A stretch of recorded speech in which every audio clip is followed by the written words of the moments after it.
Now we are talking about serving the husband, okay? When I'm talking about sexuality with the husband, I bring in the man's need of meeting the woman's need for sexuality. And that's why I always try to balance that sexuality is for one, is for a service to meet your husband's need. It's also for you to get pleasure.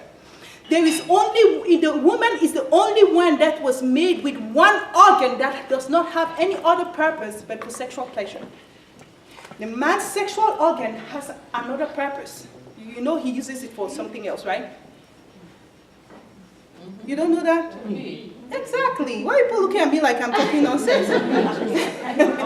He uses his sexual organ for something else.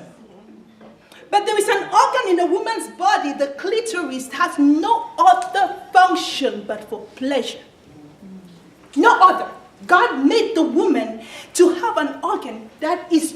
So would you want to go to heaven without that organ being used? It shall have no use in heaven. So, to answer your question, desire, no desire you can help by servicing. Secondly, when there is no desire, how to motivate the desire is to do a lot of what we call foreplay. Amen. A lot of foreplay would help. Now, there's something about foreplay. There's physical foreplay and there is emotional foreplay. Most women need an emotional foreplay. And that's what usually when we have our marriage seminars, we teach the men. Because you will not jump on her and just start touching her and think that she's going to be ready if her mind is not there. The mind has to be ready. And I'll close by showing you this diagram.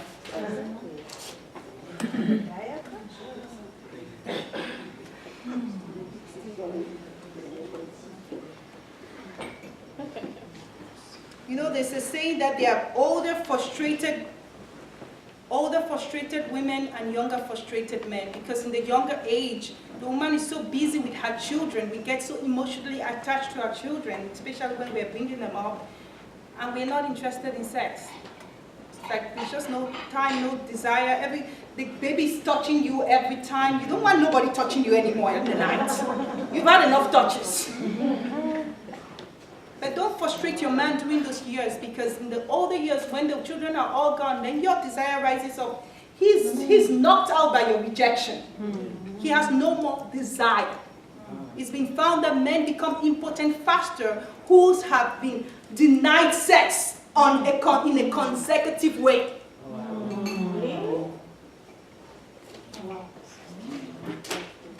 Amen? Amen. I have a lot of things to share with you, but I think for time we'll have to stop there and pray. One of the things that, yes, Steve.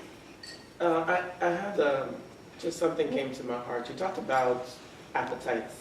And you talked about the fact that, I don't know if you use the word abnormal, but there's some, yeah, sometimes there are appetites and people have been exposed to things. Yeah, you talked about that. There's also, on the other side, an abnormal appetite in a woman who's been abused. That's right. A woman who's been raped, sexually assaulted, molested. There's an opposite appetite that makes you not want sex even more. Yeah.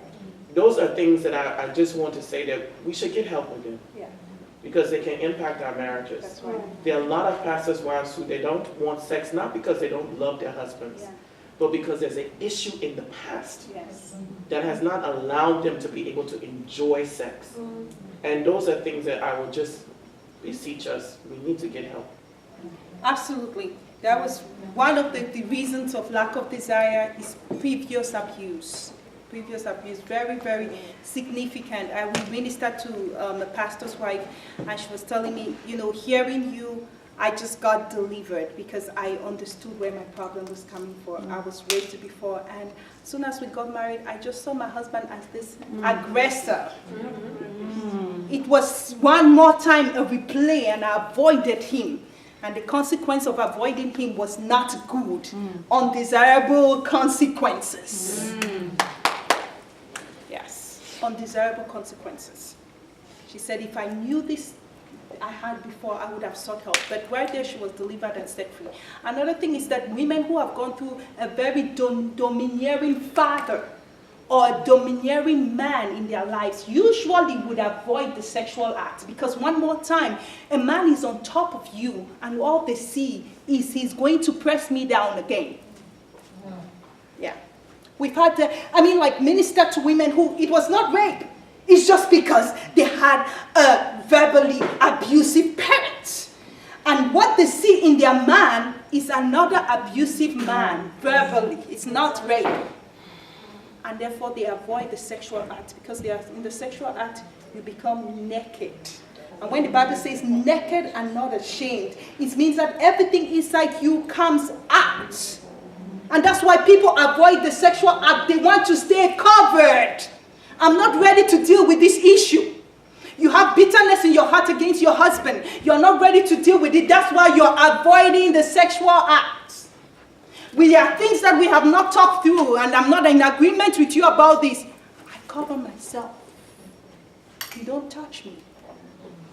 But the Bible says they were both naked and not ashamed.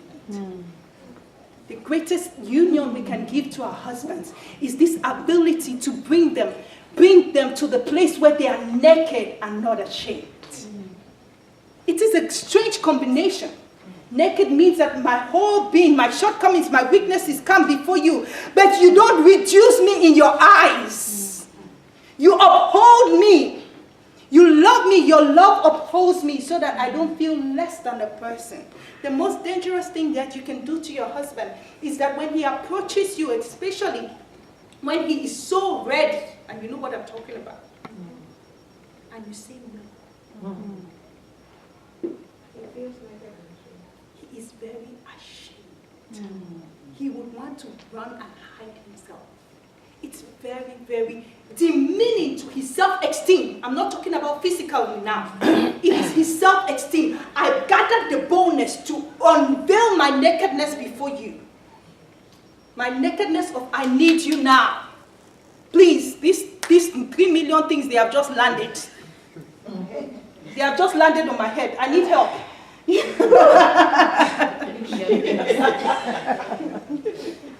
And you say that I don't need to, I cannot help you.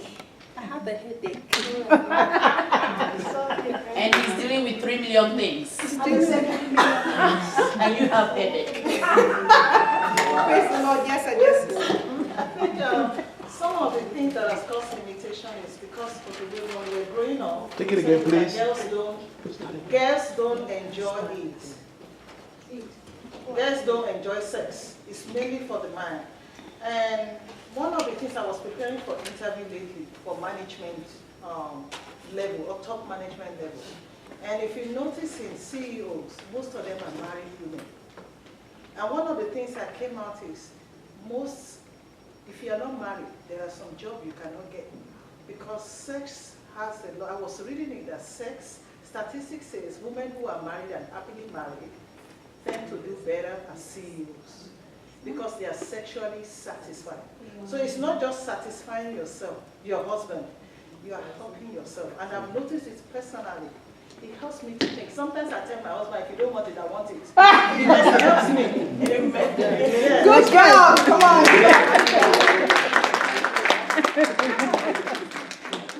Praise the Lord, praise the Lord. As you give generously to your husband, so shall it be given to you. Amen. Praise the Lord. Yes, please. We'll take the last question. Okay, last question, please.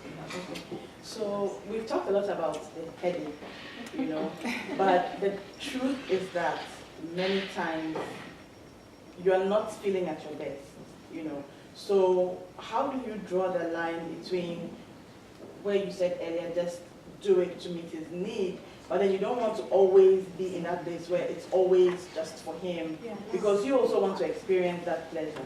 So, what are some of the things? I mean, can you give some practical things that we can do? Good question. Or say, Let me answer that real fast. The first one is what I talked about, a sex date.